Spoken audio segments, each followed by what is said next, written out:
I'm R.R. Moore, and welcome to Info Prime.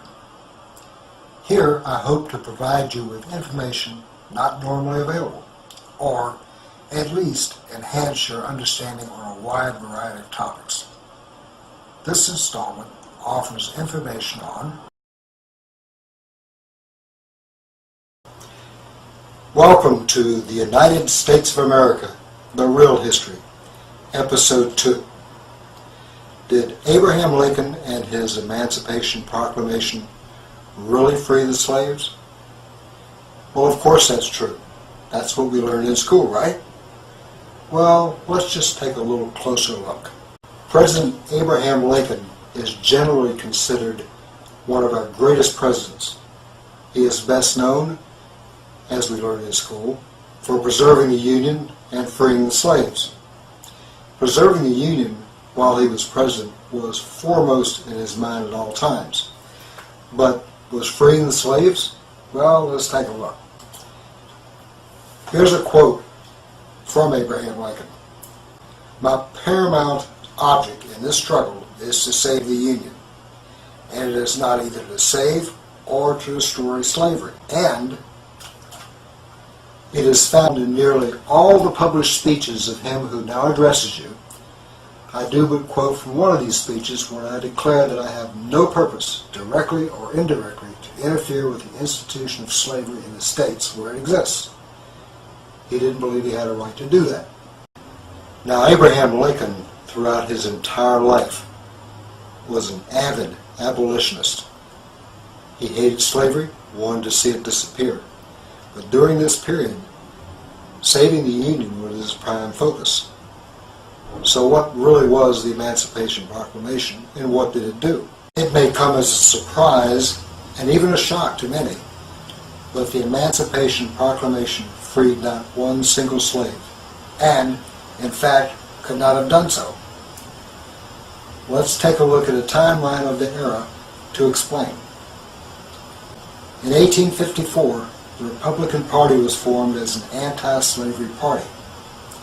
Other political parties of its time, including the Democratic Party, were all advocates of maintaining slavery. In March of 1861, Abe Lincoln became the first Republican president. A little over a month later, the Civil War broke out. We all learned that the Civil War was fought over slavery, but that wasn't exactly the case. The U.S. Constitution, Article 1, Section 8, even today, specifies a finite list of the powers allocated to the federal government.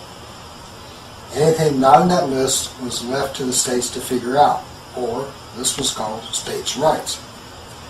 Prior to 1865, there was nothing in the Constitution prohibiting slavery. Therefore, states' rights, including the right to own slaves, was the real issue. Now, it should be made clear that slaves existed in both the North and the South, and there were many on both sides who felt slavery was wrong. For example, Robert E. Lee, the Confederate general, hated slavery and owned no slaves. General Grant, the Union general, hated slavery as well, but both he and his family owned slaves.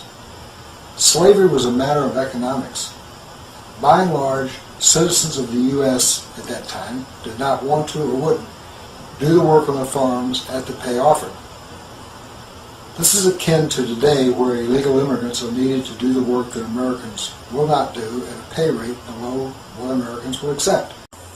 Now, let's take a look at the Emancipation Proclamation itself. Earlier, I mentioned that it did not and could not free the slaves. Here's why. The Emancipation Proclamation ordered that all slaves held in the states in rebellion be set free.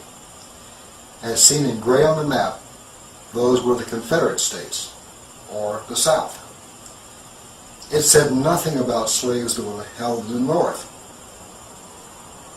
The Union states, as seen as blue on the map, remained with slaves. Therefore, the slaves held in the North would remain slaves, Emancipation Proclamation or not. There were several reasons why no slaves were set free. It was not enforceable in the states in rebellion. They had seceded from the Union. Lincoln had no authority over them at this point. Therefore, no slaves could be freed. Had a state rejoined the Union, none did of course, then it would no longer be in rebellion. Therefore, no slaves would be freed. As the Emancipation Proclamation was issued via an executive action under the War Powers Act, should the war have ended, which it eventually did, the executive action would become null and void. Therefore, no slaves would be freed. As in the second reason offered above, at war's end there were no states in rebellion. Therefore, the wording of the Emancipation Proclamation at that point would have been meaningless. Therefore, no slaves would be freed. Since the Emancipation Proclamation had no teeth, why did Lincoln go to the trouble of issuing it? Well, there were three basic reasons. People in the North were becoming tired of the war. The Emancipation Proclamation turned the reason for the war away from states' rights and maintaining the Union into a moral issue. Slavery was bad. A psychological shift was needed. Cotton was the main product of the South. It was much needed in Britain and the rest of Europe for that matter. The war, including the Union's blockade of southern ports, greatly curtailed shipments of cotton to Europe. This was causing financial trouble in Britain and across Europe. Britain was very close to supporting the South militarily at this point.